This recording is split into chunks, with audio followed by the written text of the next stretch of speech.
मुक्या जनावरांना हा माणूस भरवितो आपुलकीचा घास, शेतातील चारा केला खुला, सर्वत्र होते चर्चा।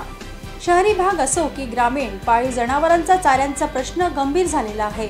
वर्षभर जनावरांच्या चाऱ्याची व्यवस्था करताना शेतकऱ्यांना मोठ्या अडचणींना समोर जावे लागत आहे।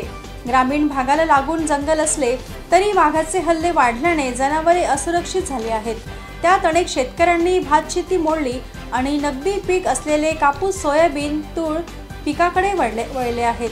अशा जनावरे असलेले शेतकरी वर्षभर जनावरांच्या चाऱ्याची सोय करण्यासाठी ते धान उत्पादक शेतकऱ्यांकडून तणीस खरेदी करीत असतात। या तणसीला मोठी किंमत मिळत असते।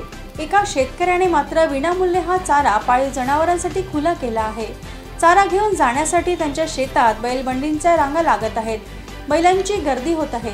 मुक्या जनावरांना मायेचा घास भरविणाऱ्या या शेतकऱ्याचे नाव आहे किशोर अगस्ती। संत नगरी अशी ओळख असलेल्या धाबा येथील ते रहिवासी आहेत। प्रगतशील शेतकरी अशी त्यांची ओळख आहे।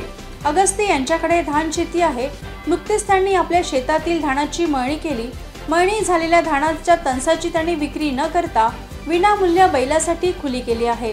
अल्पभूधारक शेतकरी तणीस नेण्यासाठी त्यांच्या शेतात गर्दी करीत आहेत, तर काही शेतकरी त्यांच्या शेतातच बैलांना सोडत आहेत।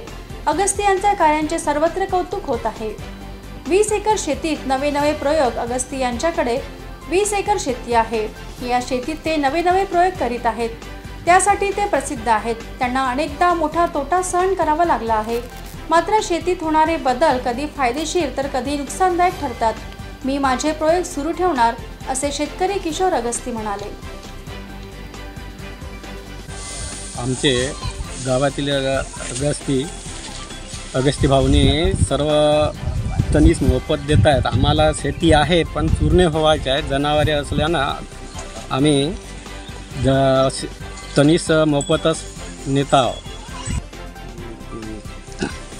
किशोर भाऊ जेव्हा ते मठामध्ये आपल्या होते तेव्हा ते लाकडं काही उरलेले होते, ते कोणी मरत होते त्यांना तो मोफत देत होते।